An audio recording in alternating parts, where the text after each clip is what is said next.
Bin Lin is the co-founder and president of a company called Xiaomi. And we've heard of a lot of Chinese phone makers, Huawei, ZTE, that are making their mark by going global and coming to the US at the low end of the market. What's fascinating about Xiaomi is they're a high-end phone maker in the Chinese market, and they're just blowing the roof off of it, selling devices aimed at the high end of the market. Bin Lin is a fabulous speaker. He has prior gigs at Microsoft and Google, and he's, together with his co-founder, built this incredible company that I'm looking forward to hearing more about. So ladies and gentlemen, please help me welcome Bin Lin.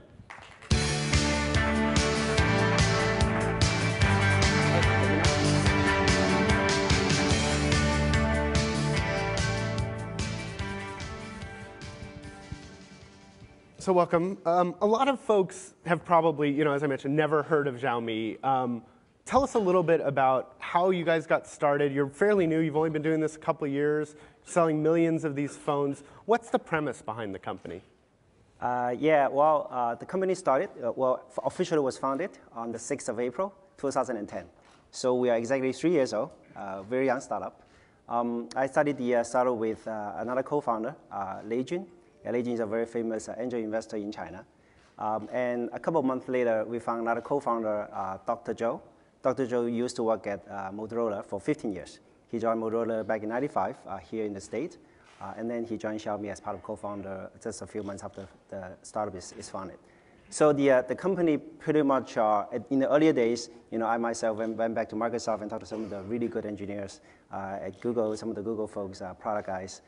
And Dr. Zhou brought with him a team of really experienced hardware design engineers. So the three sort of the engineers all come together, and plus some of the local internet company, Kingsoft engineers, and you guys know Tencent and Baidu engineers. They all came together and founded this startup. So exactly 3 years old, the name Xiaomi MI also stands for mobile internet. So our goal is to build a mobile internet company. And what we are doing is we want to build really, really high-spec phones, really high-performance device, and we custom make the software that runs on a phone. We rebuilt the entire phone experience on top of Android. We call that software OS MIUI. You can also call it MIUI. So this is a layer, like a lot of other phone makers, that you guys have built a software layer on top of Android that's unique to your experience. But it's more than just a skin, right? Yes, it's much more than just a skin. We work on the typical 10+ system apps like the dialer, the contact apps, the SMS apps, your gallery apps, weather apps, music apps. So all these are being redesigned and rewritten. And it's all running on top of Android. So I want to get deeper into what you guys do, but I really want the audience to have an appreciation for the scale of what you guys do. Talk a little bit about how quickly you guys have grown. Talk about how many devices you sold last year, and just the way that you sell it, because it's fascinating. Yeah. Well, the way we sell the phone is actually pretty innovative.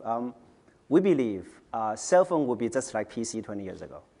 Back then, PC, you were looking at a good 30–40% profit margin 20 years ago, and now you're seeing a single-digit profit margin if you're lucky. So we believe smartphone is going to go all the way to single-digit, if not even lower profit margins. So what we want to do is to sell directly the handsets on the web to the users. By doing that, we are able to remove 20–30% gross margin the retail channels. We are also doing marketing on the web. Mostly through Weibo internet forums. So the whole company doesn't have any marketing budgets. So no marketing, no sales, no retail. Sales. Yes. So the result is you basically, when you guys have phones in stock, you basically say, we're going to have phones in stock, and then what happens? Before that, the way we price this phone is right at the BOM cost. Bill of materials. So yes, exactly what it costs to you, right. That's generally what you sell for. Yes. And looking at this phone that we just, we announced the first phone August 16, 2011. And then we announced a new version on August 16, 2012, which is last year. And this is called the Me Too. So the Me Too you're phone. Probably the first person I've ever known to advertise a product and call it the Me Too product. In the US, that's not a good thing, but. Yeah. Well, it's internet is a fun place. People like names that are funny. So we completely adopt that culture. And the Me Too phone, by the way, is actually the first phone in the world that used the most powerful Qualcomm chipset back last year, which is the 8064. It's a quad-core, 28-nanometer technology, quad-core 1.5 gigahertz CPU. So you guys are selling at this point, the Mi2, your flagship phone, is basically a lot of the same hardware specs you'd find in the HTC One or the Galaxy S4. Yeah. But what does it sell for? And this is unsubsidized in the China market. It's unsubsidized, yeah. So we upgrade that phone, the Mi2 phone, to Mi 2S last week in our launch party. We upgrade that to the Snapdragon 600. It's the exact same CPU that powers the Samsung Galaxy S4. That was just launched here in New York a couple of weeks ago, and also the HTC One. And we priced this phone at 1999 RMB, so it's less than 2,000 RMB. Non-subsidized, take away the VAT tax, it's about $260 US. So by contrast, again, we're talking unsubsidized, so this is competing against phones that sell for twice that.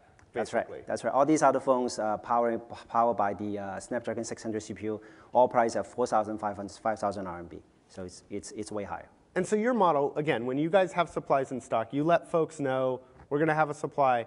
These sell out in minutes, right? Yes, we have, like this phone, we announced this upgrade 2S, and 8 p.m. that night, we had 200,000 handsets available on our website, and it's gone in 2 minutes. You know, people actually hop onto our websites, they make full payments, and boom, it's gone. It happens also last year when we announced the Mi2, and for a good 3-4 months, every time we had 200, 300,000 handsets available online, they're all gone in just a matter of minutes. So inventory problems, not a big issue. You're not spending money on warehouses. We're building warehousing, we're continuing to invest. We actually are investing money to make the sales experience better, to improve it. You know, we want to make sure that people are able to, after they make the payments, get their phone in 7 days. And we are working hard for this year to get it down to 3 days. And China is big, and you guys know, like, you know, shipping any phone to anywhere in China, to try to do it in 3 days is actually very challenging. So we are investing into improving those experiences.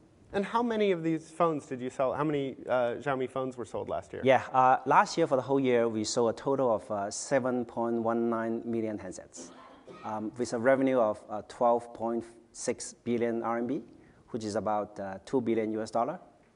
It's probably one of the fastest, if not the fastest, startups getting to a 2 billion revenues in human history. Yeah. And what do you think for this year? Well, we are projecting to go for 15 million phones. 15 million phones for this year.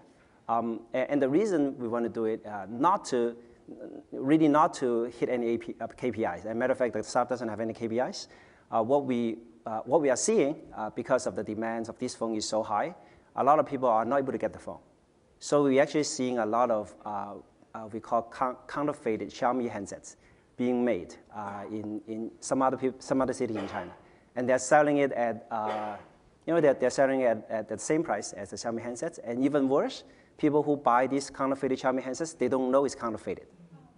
They don't know because there's no real. It's all available online, so there's no way they compare the real Xiaomi handsets with the counterfeited ones. So they end up buying these counterfeited handsets, and it's really bad reputation. You know, they're using much lower cost components, a much lower speed CPUs, display, and all these are low quality components. And global companies complain about this all the time, that their products get counterfeited in China and there's nothing they can do about it. Is it any easier for a Chinese company? I mean, do you have more recourse? Frankly speaking, it's as challenging as to any other companies in the world. So what we are doing this year is to, first of all, really continue to improve the capacity of these handsets. And certainly, second thing, if you're also talking to the government to really crack down some of these counterfeit factories. Okay, so you're selling these high-end phones at cost, and you're selling more of them. That doesn't sound like necessarily a path to profits. What is the business model long term? Where do you hope to make profits? Okay, so like I said in the beginning, we believe the future of the mobile internet is really about the services that runs on the handset. I'll make an example of the Mi1 handset that we launched 2.5 years ago. That Mi1 handset was launched on August 16th, 2011, and we stopped selling that first version of handsets until last month. So that one model went on sale for almost 18 months. And we are hitting 7 million handsets just last year only. So by going a long cycle on one products and by going on big volumes, on one hand, we are helping our suppliers, which are all the top suppliers in the world. Qualcomm chipset, JDI and Sharp Display, Samsung memories, to really improve their yield rates and also lower their costs. So in some cases, you're actually losing money at the beginning of a product's life cycle. But if you can keep that life cycle long enough, there's actually a time where it's profitable. The other way that I know you guys make money is accessories. That's right. A lot of companies sell their products and let others make the accessories. Yep. You guys have a pretty good accessory business. How many accessories did you guys sell last year? We sell a lot. And imagine, we are selling everything through our website, which is Xiaomi.com. So imagine going onto this website that has this phone available that you can buy. And with this huge number of traffics, people hopping onto the website to buy the phones, we have the accessories like this back cover. We have different colors, 7 or 8. We have the battery. If you this shocked me. So show folks the battery. There you go. Colors of batteries. So we have pink, we have purples, we have green, and you can buy like a couple of batteries and different colors. So you can remember on Monday you use a red battery, on Tuesday you use a green battery. Now, is battery life on Android really that bad? Do we need a new one for each day of the week? That's a very good question. Well, first of all, we are working really hard to improve the battery life. But by the way, battery innovations is actually the slowest of all the other components. As we have worked on 2 generations of smartphones. So with the 2,000 milliamp hours battery in these Xiaomi phones, it lasts for a day. If it's lucky, it lasts until like 10 a.m. in the morning. So a lot of people are, and in China especially, they're used to buying a couple of more batteries and take it with them. When it runs out, they replace it. So all these accessory business would make sense only if we are able to achieve huge volumes on one particular model. And that's been working quite well for us. And you talked about services. The other piece that you guys are trying to grow, and right now it's not a big money maker, but you're investing a lot in it, are services. So one of the things that you guys have done is taken some of the core phone functions and taken them to the cloud. What does that let you do? I mean, why do I need my text messages in the cloud? Right. So yes, that's actually the first project of the startup when we started 3 years ago. This system called MIUI, it's Android-based. It's actually 100% compatible. It passes CTS, it passes GMS. These are Google's tests to say whether it's compatible. Yes. And I personally work on Android when I was at Google. So the software that we wrote on top of Android, we make it so that it's compatible, first of all. And second thing is we add a lot of new features that are aimed to make the phone experience of the software better. And on top of that, we also add a bunch of services that are really popular in China. For instance, I'll tell you an example. We have a theme market, the theme market that has over 1,000 themes, all designed by internet users. They upload to our theme markets, and then other users can download it. The themes allows you to change your lock screen, your wallpaper, your icon, and we have seen themes like transformer themes, where a user make a transformer with all these little icons, your dialer icon, your SMS icons, being a robot. And then even your lock screen is a robot, with all his arms moving and sounds playing. We also have seen the Coca-Cola themes, where you can download whole themes, and then each of the icons are just different Coke bottle. And unlocking the phone is like opening up these Coke cans. And so some of these promotions aren't revenue generating today, but the idea is that over time they would be revenue generating. Yes. From the internet standpoint, we saw 7 million total. And the MIUI user base today, globally, we have about 14 millions. The MIUI also works on some other handsets. HTC, Samsung, we supported a total of 36 different handsets. You can get root access, went through the step-by-step instructions and replace your HTC or Samsung handsets with MIUI. And all the services that we provide on MIUI will just work. So I want to hear more about your business, but I also want to take a step back, because I think we hear about China, and I was just reading a study that I wrote about last week that of all the growth for telecom providers, 40% of it is going to come from China. And clearly the handset market, also huge market, and a lot of companies are really struggling to figure out how to do business. What is it that most global companies don't understand that leads them to struggle so much? And you worked at both Microsoft and Google, which I think both of them have had their own challenges in China. What is it that global companies don't understand about China? I think I'll go back to how we believe Xiaomi did okay. So let's take the most interesting piece, the way to sell the handsets online. And Google tried to do the same thing, 3 years ago, try to sell the Nexus One.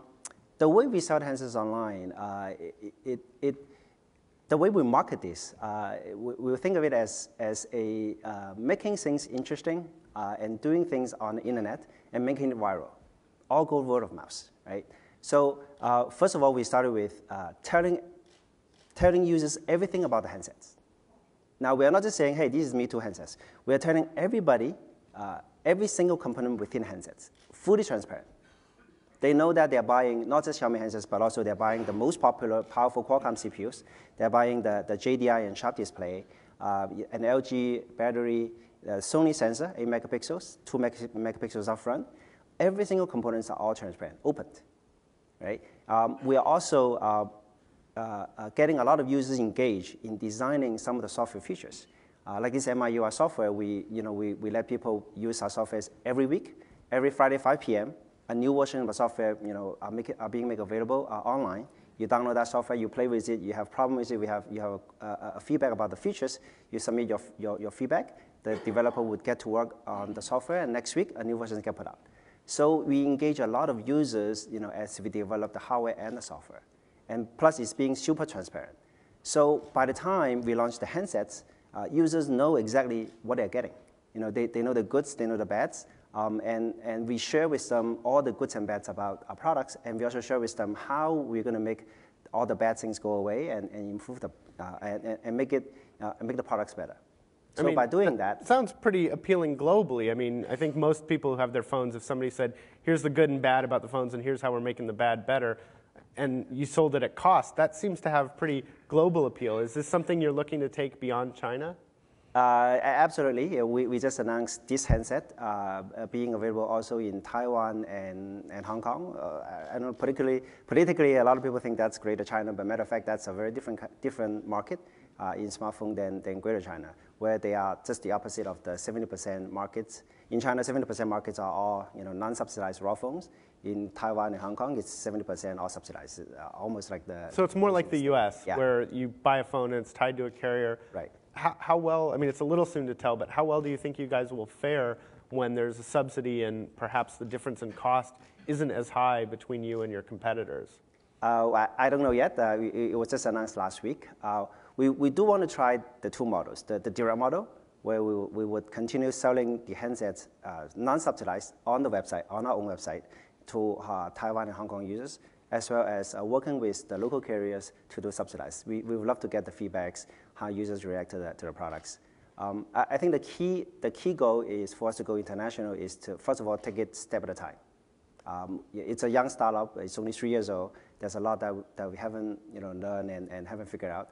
And this going Taiwan and Hong Kong market would at least try to see if we can collect more feedbacks on how users react to products like this, and also how people react to the business model of selling direct to consumers. What about in terms of the product mix? I mean, you talked a lot about the value to you guys and to your business model of having one phone that sells for a long time. What about other product categories? I mean, obviously you're a smallish company. I don't know, how many big employees are you? Well, people-wise, we're actually pretty big. We are hitting 2,400 today. So not so small, but still a young company. Yes. Are there other product categories you guys are investing in, and what are those? Yes. If you go on our website, we have a bunch of these other accessories. Now, one of the accessories that's worth mentioning is we just launched a Xiaomi set-top box. So something that connects to the TV? Yes, that connects to the TV, that plays internet content. And by the way, these are all legitimate legal copies of movies and TV show properties, and it also connects with our cell phone. So my phone, all the pictures and videos on my phone, it projects onto the set-top box and shows on the TV. And I can use my and I can use my phone as a remote control to control the set-top box. So we see products like this and extra add-on, or I would say accessories, of our smartphone. So we are indeed looking at products like those, and using the smartphone as the center of the computing and have connectivity onto your smartphones. Well, I have a few more questions, but if folks want to start getting their questions in their heads and lining up at the microphones, we'll take questions in just a second. Tablets is an interesting market because, it's a natural extension of Android. Lots of people that make phones make tablets. There's a lot of different Android tablets in the market, particularly here in the US, and not necessarily a ton being sold. Yeah. Is this an attractive market as a hardware company that's not in there? Is this something you think you guys would be interested in? Yeah, absolutely. Actually, tablet is actually easier to build than phone. Phone you have to think about the RF design, antenna, and all those. And tablet, other than putting on a 3G, if it's a Wi-Fi only, you don't even have that problem to worry. And it's much bigger. You don't have to work really hard to get your PCB board really tiny and small and get the device thin. I think the matter is whether the ecosystem for tablet, for Android tablet in particular, whether we have enough high-quality apps and games that are designed for Android tablet. I think the ecosystem, as it's getting there, and I'm sure Google is pushing that as well, we'll definitely be looking into those markets. So you were at Microsoft and Google both in China? Yes. And both of those companies have invested a lot in China and had some challenges. Kai-Fu Lee was at both of those companies and kind of tried to build their operations. Yeah. What is it about those big US companies that makes what is it about them that makes China hard to crack, or what is it about China that makes it hard for a lot of US companies? Google's reason, I'm sure you guys know, it's not even about product and technology. It's mostly political reasons that Google decided to pull. And I was with Google when that happened. So I think technology and product-wise, all the multinational has a huge advantage going into the market. I think mostly it's how these multinational companies work with the government, and especially some of the particular scenarios, comes into play, and how you balance the two. So yeah, I think technology, innovation, the market is huge, and yeah, there's a lot that any companies can do. Great. Well, we're going to take some questions. I'm sure a lot of you would like to know how to extend your business to China. So please say your name too and who you're with. Yeah, Eric Greenman. I'm just curious. From the number of employees, 2,400. I think you said you hit this month. Yep. I'm assuming, obviously, that you're manufacturing as well as designing and engineering and doing all of those types of things. Did you start out as a manufacturing entity? Were you using third-party manufacturing when you first built your first phone? Or I'm just curious to see how you started out. Yes, we actually started out with design everything in-house. So we have direct business relationship with every single one of our supplier, down to the chips level. And then we design the entire phone, so we own all the IPs. With the designer software on top. We are assembling this phone via Foxconn. So Foxconn is doing the assembly for us, but it's only assembly. All the way down to the point where we are building our own warehouse, and we are selling directly to consumers. So we are vertically integrating from the component level to the point where handset is being made, to the point where handset is being sold. This entire channel are being fully integrating within the startup, yes. Other questions, or I'll let you guys think for one more minute.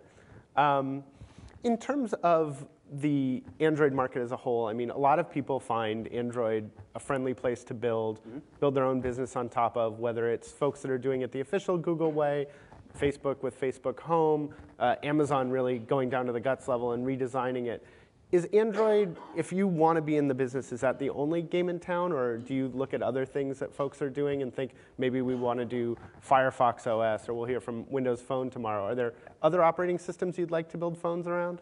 Well, the reason I pick Android, we pick Android is actually pretty simple. Android is so fully open source, so and also it's free. It's good for any OEM manufacturers to use a free OS. And we also have the luxury to make changes as long as we keep Android fully compatible. So Android is, apparently is an apparent choice to a startup like us. If other OS, are able to offer the same and also the maybe even better technology readiness, we would love to take a look. Yeah, but today we are still working on Android. Yeah. Great. Well, thank you so much, Bin Lin. Thanks, Ine. Yeah.